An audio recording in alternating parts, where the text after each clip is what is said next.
NCERT English medium के class 6 के science का चैप्टर 8 बॉडी मूवमेंट के क्वेश्चन सॉल्व करेंगे। तो बढ़ते हैं पहले प्रश्न की ओर। पहला नंबर क्वेश्चन है fill the blanks. A question है joint of the bones help in the blanks of the body. इसका अर्थ हुआ कि अस्थियों की संधियां का मतलब हो गया ज्वाइंट, शरीर को किस चीज में सहायता करती है। तो जवाब होगा गति करने में। गति को इंग्लिश में कहते हैं मूवमेंट। तो हम लोग यहाँ पे मूवमेंट भरेंगे, MOVEMENT।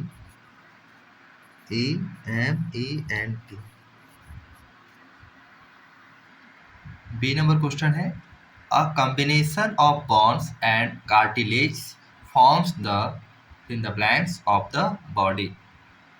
इसका अर्थ हुआ कि अस्थियां एवं उपास्थि संयुक्त रूप से किस चीज का निर्माण करते हैं, शरीर में किस चीज का निर्माण करते हैं। तो जवाब होगा अस्थियां। कार्टिलेज का मतलब होता है अस्थियां, बोन्स का मतलब होता है अस्थियां। तो उपास्थियां और अस्थियां मिलकर शरीर के कंकाल का निर्माण करती है। कंकाल को इंग्लिश में कहते हैं स्केलेटन, SKELETON, स्केलेटन। बोन्स का मतलब हो गया कठोर हड्डियां और कार्टिलेज का मतलब होता है वो मुलायम हड्डियां, जैसे कि हमारे कान, नाक वगैरह। सी नंबर क्वेश्चन है the bones at the elbow are joint by a which types of joint.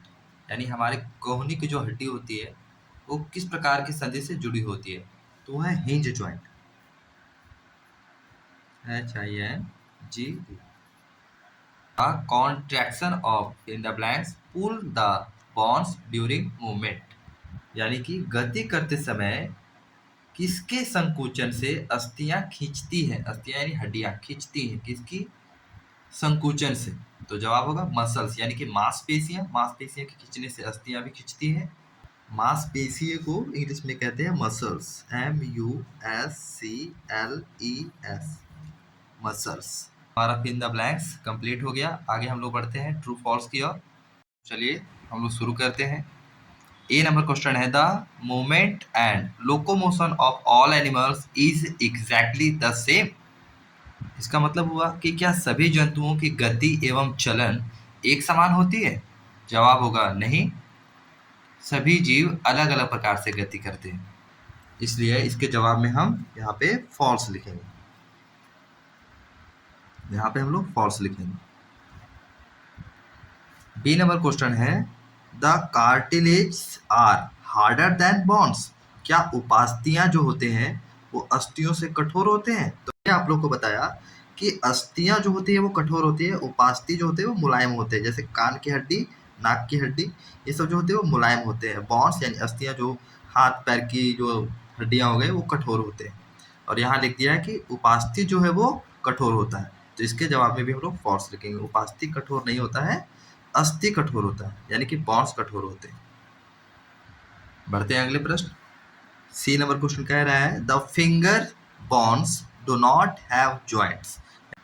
C number question कह रहा है कि जो अंगुलियों की जो अस्थियां होती है उनमें ज्वाइंट नहीं पाया जाता। अंगुलियों की जो अस्थियां होती है उनमें ज्वाइंट नहीं पाया जाता, डू नॉट हैव जॉइंट्स। तो ये भी हो जाएगा फॉल्स, पाया जाता है। डी नंबर क्वेश्चन कह रहा है the four arm has 2 bones. तो हाँ, इसका जवाब हो जाएगा ट्रू। हमारी अग्रभुजा में 2 अस्थियां होती है। 4 आर्म्स का मतलब होता है अग्रभुजा, तो उसमें 2 अस्थियां होती है, यानी इसका जवाब ट्रू होगा। ई नंबर क्वेश्चन कह रहा है cockroaches have an outer skeleton. Number question कह रहा है कि कॉकरोचेस के शरीर पर बाहरी स्केलेटन होते हैं। तो हाँ, उनके शरीर पर बाहरी स्केलेटन होते हैं। इसका भी जवाब हो जाएगा ट्रू। मिला लें आप लोग। बढ़ते हैं क्वेश्चन नंबर 3 की ओर। Match the following. Match the item in column 1 with 1 और मोर आइटम्स ऑफ कॉलम 2। मतलब कि कॉलम 1 को हम लोग कॉलम 2 से मिलान करेंगे। और साथ में यहाँ पर यह भी कहा है कि कॉलम 1 में जो है उसमें मिलान करना है कॉलम 2 के साथ। तो कॉलम 2 में एक या एक से अधिक 1 और मोर आइटम्स ऑफ कॉलम 2। तो यानी यहाँ पे हम अगर एक है तो इसमें से हम किन्हीं 2 के साथ उसका मिलान कर सकते हैं जिसके साथ वो मैच करेगा। पहला यहाँ लिखा हुआ है अपर जॉ। अपर जॉ का मतलब होता है ऊपरी जबड़ा। ऊपरी जबड़ा जो हमारा होता है वो इमूवेबल होता है। इमूवेबल का मतलब हो गया कि वो गति नहीं कर सकता। इमूवेबल, मूवेबल का मतलब होता है वह गति कर सकता है, इमूवेबल का मतलब हुआ वह गति नहीं कर सकता है। ये मानव की खोपड़ी है। आप देख सकते हैं कि मानव की खोपड़ी में कई अस्थियां जुड़ी हुई है। ये हमारा ऊपरी जबड़ा हो गया, अपर जॉ, और ये हमारा हो गया निचली जबड़ा यानी कि लोअर जॉ। तो हम निचली जबड़ा को जो है वो मूव कर सकते हैं, लेकिन ऊपर वाले जबड़े को हम लोग मूव नहीं कर सकते हैं। दूसरा है फिश। फिश का मतलब होता है मछली। तो हम लोग को पता है कि मछलियों के शरीर पर फिन्स होते हैं, जो उन्हें पानी में उनको तैरने में जो उनकी सहायता करते हैं। फिन्स होते हैं उनके बॉडी पर। मछलियों का ये भाग फिन्स कहलाता है। ये वाला भाग फिन्स कहलाता है, जो उनको तैरने में सहायता करता है। और जो मछलियों का शेप होता है वो स्ट्रीम लाइन होता है। मछलियों का जो शेप होता है वो स्ट्रीम लाइन होता है। स्ट्रीम लाइन का मतलब हो गया the head and the tail of the fish are smaller than the middle portion of the body. The body tapers at both ends. कहने का मतलब हो गया कि मछली का जो शरीर है वो आगे और पीछे छोटे होते हैं बीच की तुलना में। बीच की तुलना में उसका भाग जो है वो थोड़ा ज़्यादा फैला होता है, और इस प्रकार के बॉडी शेप को स्ट्रीमलाइन शेप कहते हैं। यानी मछली का जो बॉडी का बनावट है वो स्ट्रीमलाइन है। तो हम लोग फिश को इसमें भी मिलान कर सकते हैं कि fish have a streamlined body. तीसरा है रिब्स। रिब्स का मतलब हो गया यह कंकाल का वह भाग रिब केज कहलाता है, जिसको हम लोग हिंदी में पसली पिंजर कहते हैं। ये पिंजड़े के समान की संरचना है, इसलिए इसको हिंदी में पसली पिंजर कहते हैं। ये हमारे हार्ट को, लंग्स को प्रोटेक्ट करता है, यानी कि हृदय और फेफड़े को सुरक्षित रखता है। इसलिए हम लोग रिब्स को इसमें मिला देंगे कि रिब्स प्रोटेक्ट द हार्ट। ये हमारे हृदय को प्रोटेक्ट करता है, सुरक्षित रखता है। अगला है स्नेल। स्नेल का मतलब होता है कि देख सकते हैं इसे स्नेल कहते हैं। तो यह बहुत धीमी गति करता है। यह कीड़ा जो है वो बहुत ही धीमी गति करता है, इसलिए हम लोग स्नेल को इसमें मिला देंगे। Snail show very slow movement. वह बहुत ही धीमी गति दिखाता है, स्लो मूवमेंट करता है। नेक्स्ट और एक आखिरी बच गया कॉकरोच, जिसको हम लोग इसमें भी मिला सकते हैं कि cockroach has an outer skeleton. कॉकरोचों का बाहरी कंकाल होता है, जैसा कि हम लोग ट्रू फॉल्स में भी बनाया था।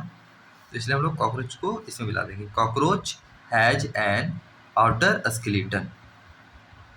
साथ में ही हम लोग कॉकरोच को चाहें तो इसमें भी मिलान कर सकते हैं। Cockroach can fly in the air. आप इसे ऐसे भी कॉलम बनाकर लिख सकते हैं।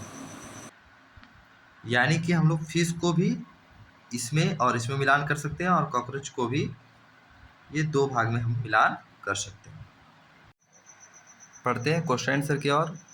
पहला नंबर क्वेश्चन है what is a ball and socket joint. तो इसका आंसर हमें यहाँ मिलेगा ball and socket joint, page number 68 में है। आप चाहें तो बुक में यहाँ से आप आंसर लिख सकते हैं। The rounded end of one bones fit into the cavity. इसको आप लिख भी सकते हैं, नहीं भी, of the other bones such a joint allows movement in all direction.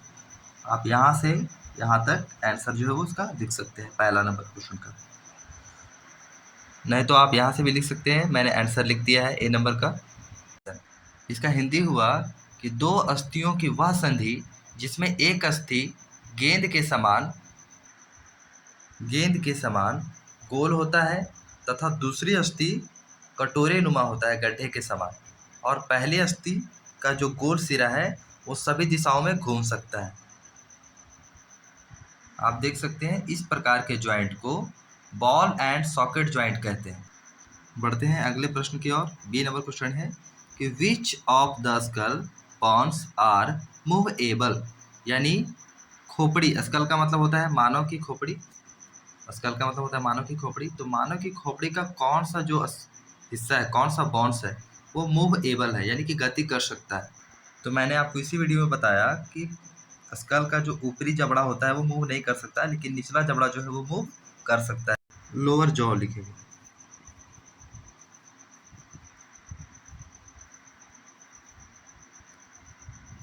Lower jaw यानी कि निचला जबड़ा।